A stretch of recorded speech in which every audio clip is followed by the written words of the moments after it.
Mantan Gubernur Sumsel Alex Nurdin meninggal dunia pada Rabu siang di Rumah Sakit Siloam, Semanggi, Jakarta. Jenazah dijadwalkan tiba di Palembang pada Kamis pagi. Bocah inilah kondisi rumah duka di Jalan Merdeka, Palembang.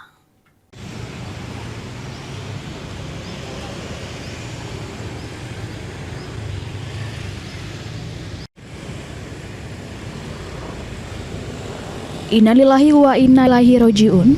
Sudah balik ke rahmatullah. Mantan Gubernur Sumatera Selatan Alex Nurdin terdakwa dugaan kasus revitalisasi Pasar Cinde Palembang di usia 76 tahun.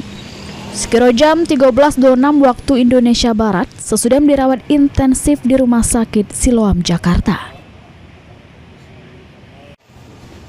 Dari pantauan di rumah duka yang berada di Jalan Merdeka, Palembang, terselip pihak keluarga sama kerabat sudah mulai berdatangan. Terselip juga papan nama kematian sama bendera hijau sudah dipasang.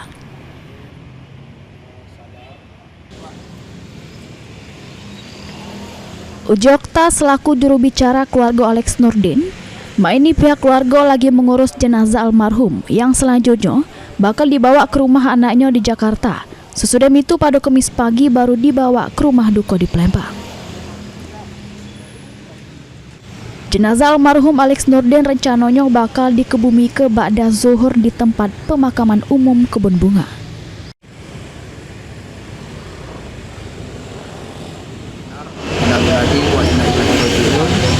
Bapak Haji Alex Nurdin telah berpulang ke rahmatullah, meninggal dunia pada siang hari tadi, itu jam 13.30 waktu Indonesia bagian Barat di Rumah Sakit Siloam, Semanggi, Jakarta. Dan insya Allah besok pagi jenazah akan dibawa ke kota Palembang menggunakan pesawat, dan setibanya almarhum ke Palembang, jenazah akan disemayamkan dulu di rumah duka di Jalan Merdeka. Setelah itu insya Allah jenazah almarhum Bapak Haji Alex Nurdin akan dikebumikan ba'da zuhur itu di TPU Kebun Bunga. Diketahui sebelumnya, Alex Nurdin sempat mengalami penurunan kesehatan karena ada penyumbatan di empedu sama infeksi pankreasnya. Heru Wahyudi, PAL TV.